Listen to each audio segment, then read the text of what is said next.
Are you a businesswoman who is finding it challenging to get your ideas across and make a point?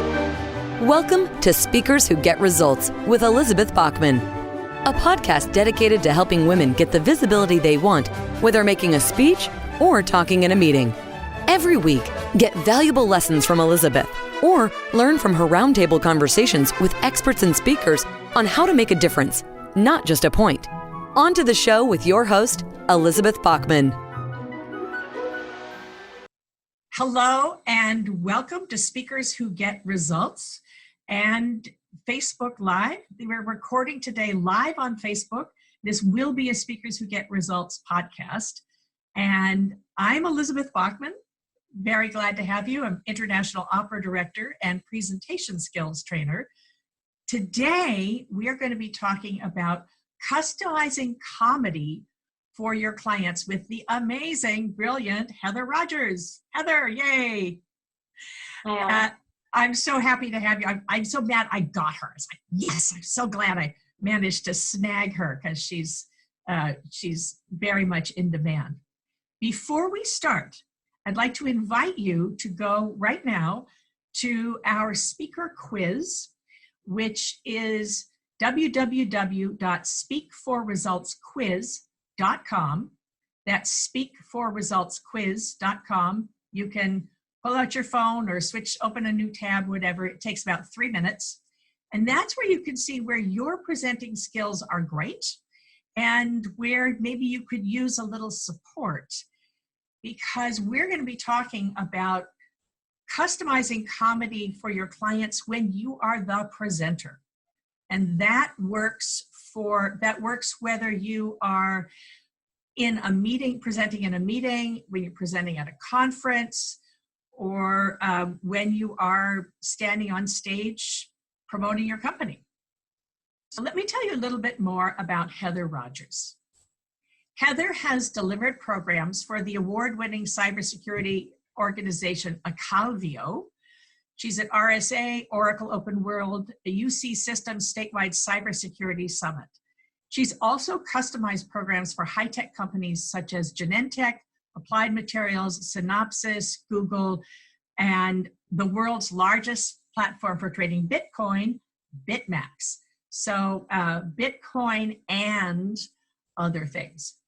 She's a speaker, trainer, facilitator, and mind magician, which means that she's created programs for over 4,000 public and private events. As a consultant, Heather combines epigenetics with cutting-edge technologies to help people optimize the body and brain for peak performance. So that works for entrepreneurs, and whether you're an employee or you're self-employed, that we all need to aim for peak performance. She's also presented at TEDx and at venues ranging from Barack Obama's inaugural ball in Washington, D.C., yay, to Caesar's Palace in Las Vegas. She's been teaching magic and powerful presence presentation skills since 1993. You must have been 12 when you started. Yes, I was 12. Yeah, exactly. I figured. And she's done that for the city of Oakland. She's also been a trainer, speaker, and a magician for 27 years. Here's another cool thing. In January 2016, she performed for Hillary Clinton in San Francisco. Also in 2016, she was the recipient of the Thriving Women in Business Award presented by Power Dynamics. And in 2019, she was the first place winner in the Oakland Magic Circle's Stage Magic Competition, which is the most prestigious and the oldest magic organizations this side of the Mississippi. Wow. So Heather Rogers, I am so happy to have you here. Thank you, Elizabeth. I'm really glad to be here.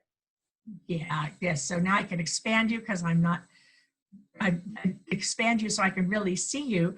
And before we begin, the question I ask all my guests is, if you could interview somebody who's maybe not easily accessible right now, who would be your dream interview? What would you ask them? And who would be listening? Lovely. Well, I'm going to take a different tack on this and say that I would interview myself 30 years in the future. And I have an ongoing dialogue with her. Our brain is the only laboratory that we have to work with. And I would love to learn what my brain learned about itself.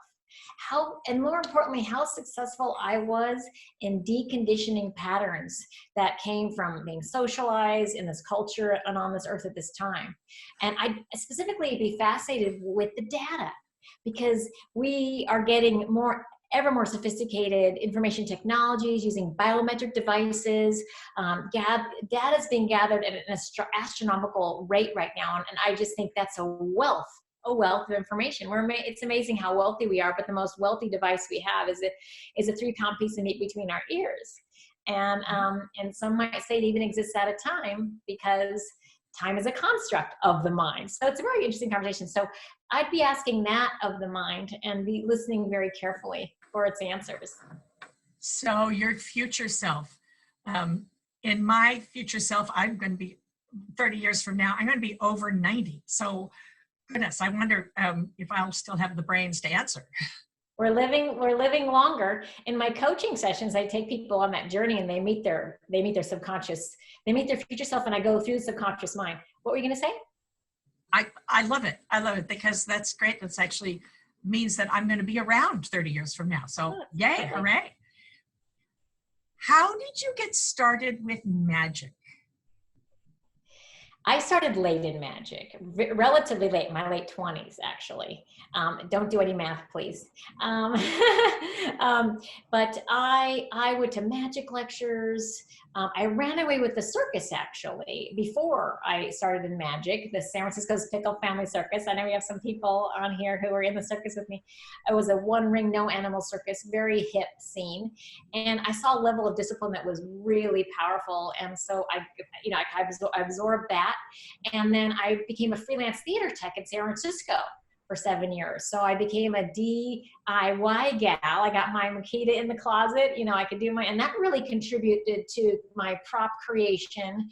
And we're going to talk today a lot about the use of prop and the body as a prop. And you talk about that a lot as the resonance chamber instrument of the body. So I'll just say that I did that. And after I was a theater tech, I took the plunge into magic and now speaking, and now as an intuitive business coach and life strategist. So how do you take magic to corporate audiences and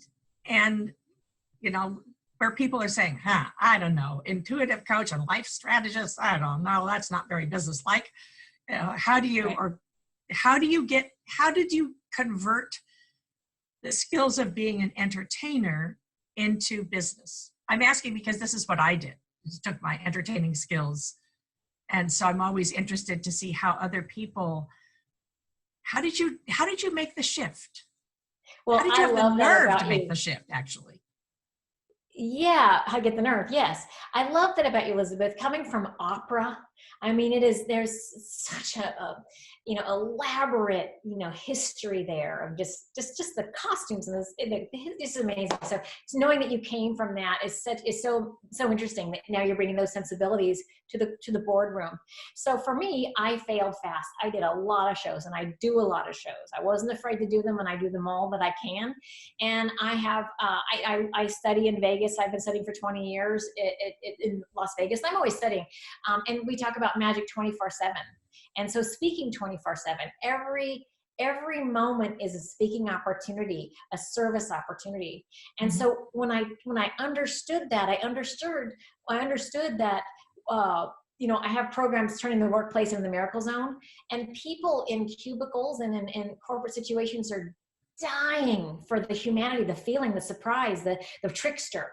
So actually, there's actually a kind of a strong need for that. And when we talk about intuitive business coaching, you'd be surprised how many women are like, tell me, do you do palm? They want to source their power, and they're looking for a way to do it. So, but another thing we're going to talk about, a core thing, is that today's talk is about customizing comedy magic. So you need to know your audience. And I know you talk about that with your clients too. You need to know them very well. You need to speak to them in their language. And when they speak to you, you need to reflect back in their language. So it's a combination of that. In terms of courage, you got to jump out of the airplane. We know Katerina Rando talks about our coach at times. She says, build the airplane while you're flying. So you just have to go for it. There's no, you go for it. So that's really my answer on the courage piece. So this is actually interesting because it's also about branding and positioning. That one of the big things I talk about with speakers all the time is what makes you different? Why should we listen to you? So if you can do magic tricks, that gets you in the door. And then you can do something transformational. So people say, oh, I thought she was going to see her do card tricks, and I wound up knowing something about myself, right? Right. Yeah. Right. So in terms of bringing business coaching, into the branding conversation.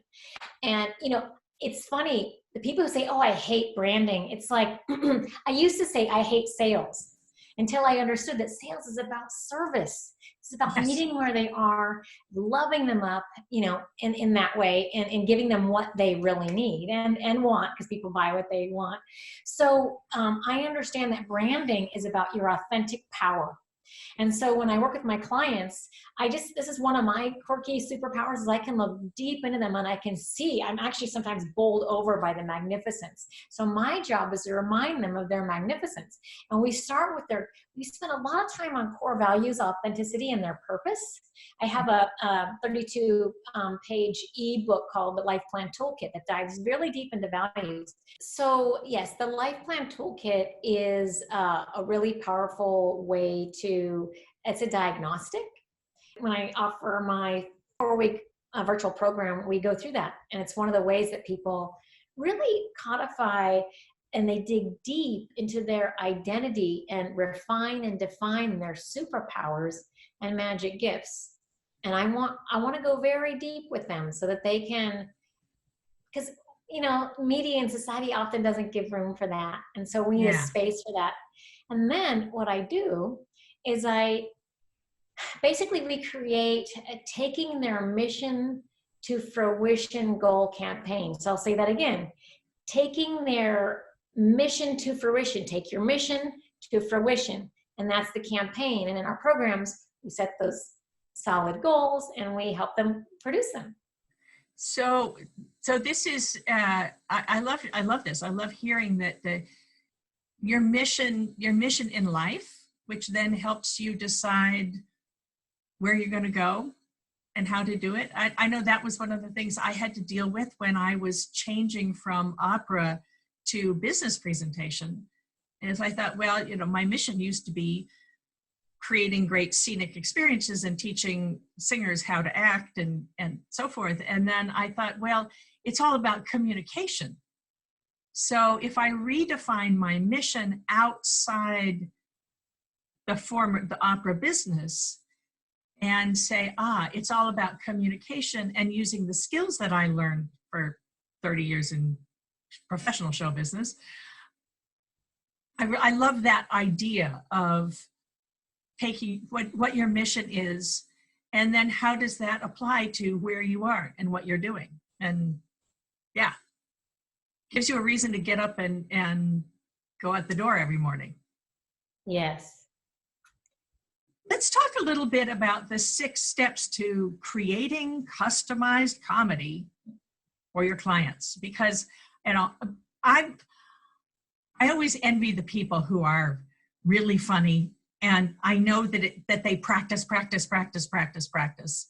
often have clients who say, I don't know how to be funny. I don't, I work with a lot of people who are very technical and, service, sort of scholarly types. And my feeling about comedy is that the people we see as adults who are just automatically funny probably started practicing as children, and it may have been a survival trait.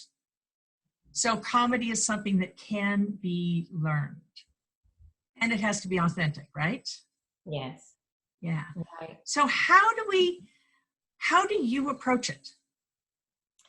Well, I do. I'm going to share 6 steps that have a lot of tools in them. I'll start by saying, kind of reiterating what you're saying, people are rewarded in public what they practice in private, right? Oh, great phrase. Say that again. People are rewarded in public for what they practice in private.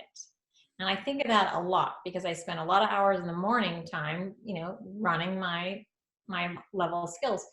And I'll also say that agility and creativity are highly rewarded in this society. We are in the area geographically of innovation. And I'm so blessed to be in this area because I take magic and actually linguistics and I innovate them for my clients. And they happen to savor that because they are innovation, junkies as well. So I just want to say that first. And I'll also say that along with being authentic and true to yourself, humor is the fastest and most powerful way to own the room. Yeah, right? Absolutely. If you're funny, people remember you. Yeah, to be remembered. And I'm going to state the obvious, but it's not always the obvious for everyone. And that is what you do for people is so important, Elizabeth, because you only have a certain amount of influence at a networking event saying, hi, I haven't met you yet. When you're in front of the room, you have influence, you have persuasion, you have focus, you have power.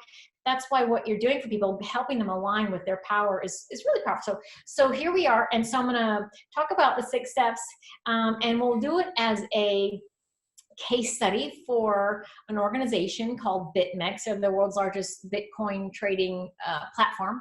And it'll be a bit fun, I think, for you to get this. But I have 6 steps and feel free to write them down. The first one is researching the topic and the organization. Now, some people use research to put off writing, but I do them both at the same time. And I sleuth very deeply. It doesn't have to be arduous. If I'm doing an event for a bunch of attorneys, I might go start out looking for law jokes, attorney jokes, right? And eventually I might find myself so deep into a stranger's Facebook profile when I'm on stage. They're amazed that I know their sister's daughter, Natalie, plays piano. How do I know? Or that their cousin Jeremy has a tattoo on his shoulder because I saw him running in a marathon with his tank on, right? So you can go very deep. And again, we're curating information as researchers. We're not just taking in boring, we're like interacting with it. So I start with research as the first step because it's often the genesis of the joke. And what it does is it helps you take in the deeper context of what's going on. For example, people into Bitcoin, many of them believe that this peer-to-peer currency exchange is going to put the power back into people's hands. They feel and this got me, and I opened the show with this, and I had them from then on. This is the narrative I used. I said, you are together overthrowing imperialism using nothing more than a very expensive imaginary coin. If you could do that, you could do anything. You're probably going to turn water into wine. Give yourselves a round of applause. And they love that because then they understood that I understood them. Mm-hmm. Now, so that's the first step, is researching and going swimming in research. You're mining for gold. There's great stuff here, and it's going to help you build your presentation. So 2 is called finding the funny. And this is when you go into your crazy self, using irreverence, combined with tact. I went in with the goal to rib them mercilessly, right? And push it because I'm coming from love. And so when I do come from love, I know they feel it. And so there's this kind of, and I come from an empowerment. So there's never diminishing. And obviously you tell your speakers, we never diminish, right? Right. The goal is that people feel that. So you connect with your muse when you're finding the funny. You could be reckless in the writing process. It's a messy, I love the joke. It was a New York Times joke. This guy's writing and the muse is with the harp floating above him and the muse is saying, more sleaze, right? The muse. And you get into the zone. Many ideas come when I'm exercising Pilates or when I'm eating a very quiet meal. A lot of ideas come. And in Finding the Funny, you're workshopping. And so I endlessly record my scripts and I listen. And then it's going into my subconscious. I'm hearing pauses. I'm listening for other words I could use. It's such a tool. And then helps you craft. You're actually sculpting everything you say. Abracadabra is actually, it's ancient Aramaic, and it means as I speak, I create. We cast spells with our language, for good or bad. So we must be very careful what we say in our own mind, right? But on the platform. So syntax, pacing, accent, and minimalism. We know brevity is the soul of wit. And when you can get a joke, all the way down to those 5 words, you're good. And here's sort of an example, just a minor example that also relates in that people are intimidated by being funny. Oh, I can't be funny. But when I was watching primetime television and I saw so many mediocre comedians, I leaped for joy thinking, I could be that bad too. Right? Yes, right. And so I just want this idea that, if you try, they will appreciate it. They will appreciate it very much. And again, we never diminish, but there's nothing more exhilarating when we crack ourselves up writing a joke. Right now, my business partner and I are writing a whole theme series on wellness. And it's absurd. I mean, we're green screen levitating around the city. I'm giving her a tarot reading and I'm like, I see, and we kind of are catty in the show. I'm seeing you're a very self-centered person and you owe someone a lot of money. And she's going to say, yeah, I owe you money. You should pay them back, So what I'm saying is that right now we're in the writing process and it's lovely. So I'm going to give you an example of this. I pushed it. Ponzi means, Ponzi scheme is not a good thing, right? And some people call Bitcoin a Ponzi scheme. So I pushed it with them. I said, all right, you guys are doing great, but there was one grade missing. You don't have a mascot. Until now, I'd like you to make your brand, I'm make sure you can see this because I'm make sure okay, I'm getting this down. Until now, her name is Ponzi. Everybody, great Ponzi. She does tricks. I will hypnotize her. Look deep into my eyes. She's hypnotized. She will now do the blockchain dance. Ooh. That's the sound of the men working on the blockchain. Gang, and then we went on, and they laughed, and it was quite silly. But that was an example of using custom comedy, blockchain and that, and then Ponzi, and they did like that pushing. So I'm just going to pause you for. I'd say so. Step 2. This is really great. Those of you who are listening to the audio, do yourself a favor and go back and watch the video because she was just using a prop. And I hope you're going to talk to us about how you use props, how you could use props in your presentations. Even if it's talking about the budget, you can still use props, right? Something boring like the budget or whatever. Yes. So step 2. Props means props, right? Yeah. I'll say something I hadn't planned to say, but I'll say it. Buster Keaton was brilliant. Buster Keaton was like the most amazing physical comedian. And in his later days, he was drinking and he wasn't getting the respect, but Lucille Ball loved, and he mentored Lucille Ball. And the main note that Lucille Ball got from Buster Keaton was respect your props. And look at how successful she was, and look at how well she used props. So that's just a side note. And I will talk about that. So step 3 is turning your material into their material. I know a composer who every month drives down all the way to Los Angeles to study with his composer teacher, and he comes back every time with one mantra. Anyone want to guess? Mm-hmm.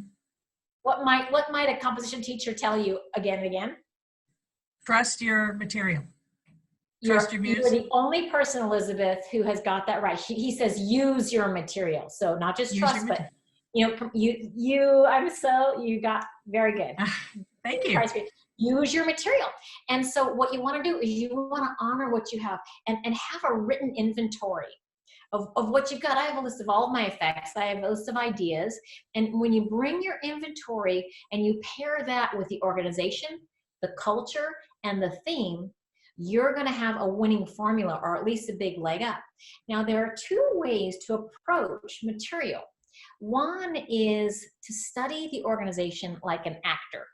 What do they do when they get up in the morning? You know, what are they likely to be talking about the water cooler? How do they dress? Because, you know, people pitch now for multi-billion-dollar things in jeans with holes in them. And if you dress up too much, you're not in, right? So it's very interesting to be like an actor. And you as an actor would know that. Right. And the second one is use your instinct. Shared human experience. Many people are afraid to be made full of, so I make a fool of myself. In the way that I would. I say, you know, I'm in on this Bitcoin thing. I'm up with you guys. I am now the proud owner of 0.000003 piece of Bitcoin. Right? Yeah. Yes, right. I'm in. I said, now I'm going to have to do this next thing with an image, and I'll tell you why. I said, I want to be a mining. So I made my very own Bitcoin mining machine. And so I'm showing you what a real one looks like. And this is the one I had. So you got a picture of your Bitmine and the commercial business and so forth. Maybe we could put that on the show notes, what that looks like. Right, it's a Bitcoin machine. Mine is just so hacky. And they so fell in love with it. The Sam Reed, who is the co-founder and chief technology officer, said, "Can we have it?" And I said, "It's got a prize piece of Tupperware in it." But I said, "All right, you can have it." And it went on a very important shelf in their brand new office. So now, because they happen to throw together a quirky prop, it's now part of their culture and their folklore, which is pretty interesting, right? Who expected that? But when you add extra things happen. So what I did was I said, people, so pretend I'm holding the real prop. I said, people are always saying that these things use up a lot of power. Here, they don't use up that much power. Let me plug it in here. Whoa, oh well, right? So a big and it exploded, right? Oh well, so that was again a fun surprise. Just props, right? These are things you can get magic shop and that. So what we're talking about is turning your material into their material, and that's a good example. Any question, or shall I go to step 4 now? Go to step 4. Yeah. Okay, lovely. So step 4 is rehearsing using memory tools. Ooh, that's good. People ask me all the time, how do I remember my script, right? How do you remember your script? I use notes, and I have certain pieces that I have practiced so much that I know them. I always make sure that I memorize my opening and my ending, because the opening is when I'm going to be the most nervous, and the ending is going to be, if I'm going to ask for the sale, then that's also when I'm going to be nervous. So I want to make sure that it flows and I don't. So knowing that, and then practice, rehearse. Yes, that's lovely. Yeah, I'd love to hear that. I'd love to hear stories of how people. Me too. Again, I record into my phone. Often I listen. That's the biggest one I do. That gets me going. I record lots of research material, not just the script. I record dialogue to get me in there, in the zone of it. Also mnemonics. One thing that has allowed me to memorize a lot is just the 5-point grid like a dice. At the gym in the morning, I have 65 affirmations that I do with my Pilates, because if I knew I was doing 25 sit-ups, I couldn't. But if I'm going through all my life tools and all my business practices, I don't know I'm doing. So in any case, that 5-point grid is priceless to me. Also the memory palace. When I come into my home, I have like 25 stations. This is 10, this is 11, that's 12. 13. So you attach numbers you anchor them to places, and then you can put script items or anything you connect. And it's very well known, very well used by many memory experts. They can go to, it's amazing how far you can memorize things. And I want to talk about using your body. There are times, my business partner and I were doing it was a retro game show. We were in the Beehive parodies in the 60s. And it was, I couldn't memorize the script. So I had to use, since it was campy, it was fine for me to go do choreography with about every other word. And it was silly, and I was using my body, and those words were anchored in the movement. And they made sense. And boy, that saved me and a lot. So use your body. And we already mentioned that the body is a resonant instrument. You are being played. It's like the speech is the song, and it's being played through you. So exactly. And that's why you teach people about articulation. You tell people where the tongue has to be, where the nose should be. It's so much you bring to them in that. So well, it's a physical act. And so you have to train your lips and tongue to say something like International Opera Director Presentation Skills Trainer. That one took me a while. I had to really practice it. At tip of the tongue. Quadruple, triple, double, double, go. So here's an example of I needed to memorize a lot about their trading platform. It's called TextNet. And so I said to them, after I blew up the thing with the book, I said, so I went online so I could start trading Bitcoin. But when I went on my cell phone, I went on your trading platform, my cell phone kept blinking as if it was broken, like the last time I dumped it in water. I thought, is it broken? Can I just is it cracked open? Can I get a handkerchief straight through it? What's going on with this phone? And then I realized, no, it's your normal trading fluctuation. Insane. And then I realized you're using fake money to represent a pretend coin, and then my brain exploded. And that's when Sam, the co-founder, laughed that he got it. He's like, yeah. And I had to memorize another piece. So on the third quadrant, I remembered, I said, yeah, and I can't keep texting Sam Reed every day asking him what to do. He types back in Python. So I sense this guy is really more of a coder than an investor. And he shouted back, you are so right, right? So then I got to the other point. So I'm using the grid, as it were. So now we're moving to step 5. Yes. And that is placing cheat sheets strategically. Not that I would do that right now for this. No, not at all. Okay? No. Yes. I have mine here, so yes. Yes, we do. Yes. But there's so let's talk about as magicians age, they become mentalists because they're sick of lugging elephants around, and they get on with their briefcase, and they love that, right? They still need props. So there is something to minimalism, but so many speakers don't touch a prop, or it's sort of funny in there. What you want to do is you want to integrate the props where it's like part of so incidental and related. You know what I mean? Mm-hmm. It's not about the prop. The prop is with the story, and so I encourage speakers to use more props, and not just the big toothbrush, right? But, a handkerchief that happens to stand up by itself. That's interesting. And you move on, right? There's so much available. Well, and you can still do this online because, as those of you who are watching, she's been using a whole bunch of props and she's been doing magic tricks for us. It still works online as well as live. So, to know about that. I have used the label maker, this beautiful little fella, to put notes on bottle caps. Not today, but often there's a note, right on the glass, so that I can get that. Because in memorizing, you need to have run and rehearsed enough so you know the key difficult word where you'll be, right? And you need to know your script well enough when you know that key. For some reason, a regular trading fluctuation, I knew it was going to elude me, so I wrote it down. And so the point is that you need to actually be enough in your script to know what are the right notes to add. Here's another, and it's another thing, you can use it even just for something as simple as reminding yourself to slow down or breathe. Right. Yes. That's one of the tips that I give out is how do you breathe? How do you slow down? You can put a little symbol in your PowerPoint that reminds you, like the tilde, just that little thing that you put above an N in Spanish. It kind of looks like wind to me. So sometimes I will put little tildes, little decorative tildes down there, which remind me to breathe.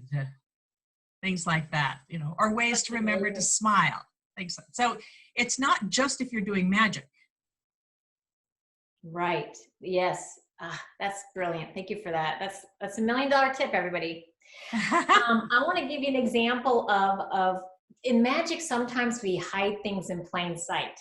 When I created, I said, well, I've taken it upon myself to publish you're 6 years old. They're only 6 years old. They're a $1 trillion company. I've taken it upon myself to publish your first book, Crypto Cuisine for Coders Who Cook. I know there must at least be 3 of you out there. Now, these recipes are amazing. You can enjoy your extra spicy derivatives of your favorite dishes. Now, under the BitMex brand, we have Mac and Cheese Mex, Trail Mex, and Tex-Mex. Now, the Tex-Mex recipes are hot. They are spitfire hot. Woo! I'm telling you, they're hot. Get yours today. Now, we know that things are uncertain and unstable with Bitcoin. With 80% of them already mined, you're going to need a proxy Bitcoin. So I am going to offer, instead of having clever trick coin, why don't you have Heather's trick coin? The line was, instead of having clever Bitcoin, why don't you have Heather's trick coin? And I'm going to the 4-coin wallet and I say, you can get these in the lobby for $5 Canadian. You don't have to mine them. And so that's an example. Now, I want to go back a piece and say, I didn't have to memorize this. And I had in the book, all that copy, right? Text-Mex. You don't have to work so hard. Yes, exactly. Right? I love it. So there's your cheat sheet, right?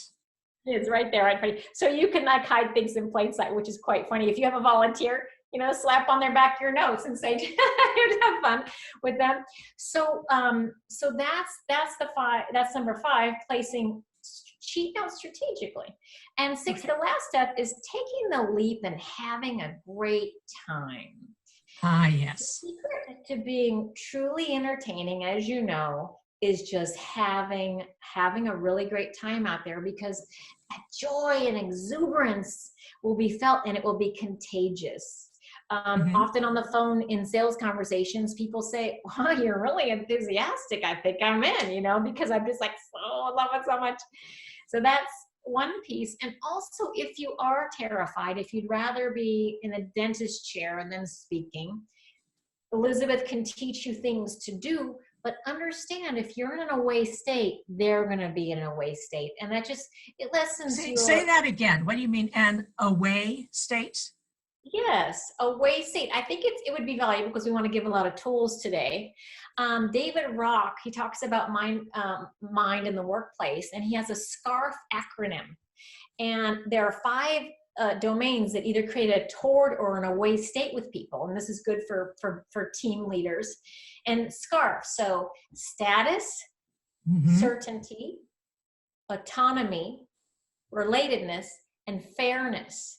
And if you deprive someone of status, certainty, autonomy, relatedness, and fairness, they're going to be in an away state. And so it's just a nice thing to know. And so they'll be in an away state because you could look down at the things that it's not fair that they're there to see someone great and they're getting someone like that. That's going to put them, right? So I wanted to clarify. So this is like leaning in and leaning out into a conversation. People who are leaning in and engaged and excited, yes. And that's people who are leaning back saying, yeah, right. Tell me about it. Yeah, right. Prove it to me. That kind of thing. Prove it to me. Right. Now, I will say that there's also things you can do in terms of phrases before you enter the stage. I got to interview Ramsey Lewis at one point when I was in college. He came to speak to our singing class, and I said, what do you say when you go on stage? And he leaned back and he smiled and he says, I always say, It's great to be here. Some people, when they walk on the platform, they say, "You got this," right? Yes. When I walk in to a close-up magic gig or a stage, if I may, we might need to beat me, but I say, I kick magic ass. I mean, I go in there and I'm like, I'm doing it. And there's this one thing, and you can do it not when you walk on stage, but you can do it at any point. Like, I have a very difficult move with the crystal ball, where at one point I have to balance it on my forehead. And I say, and it's very difficult, lights are blaring at me, the ceiling might be really hard. So I always say, when I do it, I say, this is what I do. Oh, wow. She's balancing the crystal ball on her forehead. That's great. And she's standing on one foot. Oh, my God. Wow. So in any case, it's like, this is what I do. And I have to. And frankly, there's a moment when, I'll tell you, I've done the splits with it on my forehead, and I lay on the floor with it still on my forehead, and it's very difficult. And I scream at the top of my lungs silently, neck, because this is a very heavy crystal ball on my neck. So I just scream, neck, and it never fails, because I have to bring all my focus to my neck. So internal dialogue, abracadabra, is magic when you need it on the platform or in a one-to-one sales conversation. So I just want to say I want to talk just one more piece here about your quirky nature paired with comedy, because when we do that, they will not only love you, they will remember you. Yes. So we're talking about creating influence and as leaders, but also we're talking about creating community. And here we are at a very interesting time in a community with each other. And I think that people need to remember, I think it's obvious that we're all connected. I mean, viscerally, we're all connected. And so this reminds us of that. And so I'd like to just do for one last kind of to bring it together, this bit is a light bulb. Here we are. They say that there's a lot you can do with group mind. So I'd like everybody, this is a light bulb, as you can see in a bag, hopefully just a light bulb in a bag. And what we're gonna do is we're going to see if we can shatter the light bulb. We can focus the power. So if you would focus the power into me, into my, energy field, and we'll count from 5 to 1. We're gonna see if we could shatter this light bulb. There may be some heat created. All right, everybody, please count aloud. I need you to make this experiment work. Are you ready? Here we go, everybody. We're gonna build up some heat. Everybody count. 5, 4, 3, 2, 1.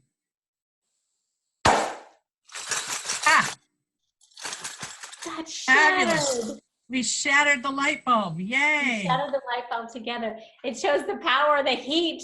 What humans can do. So you gotta have fun. You gotta really have fun with stuff. And that's my brand. We have fun, on my coaching, situations, we just have a great time. And I know you do too, Elizabeth. Oh, Heather Rogers, this is amazing. I'm so happy to have you in it. I've got one key, very specific question, and then we'll wrap it up and we'll go to questions. But my specifically for BitMEX, the Bitcoin, you gave them a show, you entertained them. How did you make that a teaching moment or a service moment? How did you serve them while entertaining them? That's easy, because that's how I got the gig for Hillary Clinton. I was being interviewed because they had a lot of people to talk to. And I said, without apology, I just said it as if I was stating a fact. I said, I'm a magician because I endeavor to send love into people's hearts with every syllable I speak. And I was doing it to him at that time. And he paused and he said, we're in alignment with that. Now I hope you can pass the vetting process, right? So you know what? I'm here to love you. I'm here to love scrub the planet. And that's my non-negotiable mission. So that's the first thing. I brought an energetic frequency of like, I'm gonna get you guys. I'm gonna love you so good. So that's the first way I serve them. And that's a very powerful way. Let us never diminish that. And secondly, I serve them by knowing them so well they were fully met. I knew their core purpose around, conquering imperialism. I knew their quirks. I was able to name their coding they use. In fact, I was talking to beforehand, I did close up beforehand, and I was saying, there's these others the most complex coding is this, and they weren't using that. So I didn't put it in the show. So that's the other way that I serve them, is by knowing them really well. And I always say that there's three things that real love does. It knows what it's doing. It meets them where they are, and it gives them what they need. That's what love does. And that's what I did for them.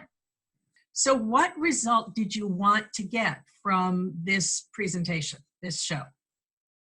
I wanted to create an ecstatic experience. Ecstatic experience? Like a religious speaking in tongues kind of thing? No, nothing like that. But hey, if you want to, go for it. If it feels great. so good. Okay. No, ecstatic experience is when every sense is involved, and we could viscerally engage all the senses, all the parts of the mind, the subconscious, the lizard brain, bringing it to the wizard brain. When we can encompass them at a cellular level, because the cells are listening. Science knows that. Science has documented, that the gut brain is far more sophisticated than the brain. So I want to get their gut in the show. So that's great. Yeah. That's wonderful. So Heather, can you tell us a little bit, do you have a gift for us, for our listeners? I have a gift for you. I have a mini magic course. And just email me, heather@heathermagic.com. That's pretty easy, heather@heathermagic.com. And I will send you a link to 4 video tutorials. They're not long, but they're lovely. You'll learn there's an effect where you have an invisible coin, you throw it in the air, and there's a coin there. It's gorgeous. And sleight of hands, it's so fun. And there's practice sessions in the video, so you will learn it with me. And that's the thing, is people don't learn because they don't practice, and this is an opportunity. So you're all going to receive, if you would like, just email me, heather@heathermagic.com, and you'll receive a mini magic course link. Wow. Well, Heather Rogers, it has been such a delight to have you here on this podcast recording. And we're also broadcasting on Facebook Live. So I really love what you said about sales is service. And I think that's a good thing to finish this with. Sales is service. And you have really served us wonderfully.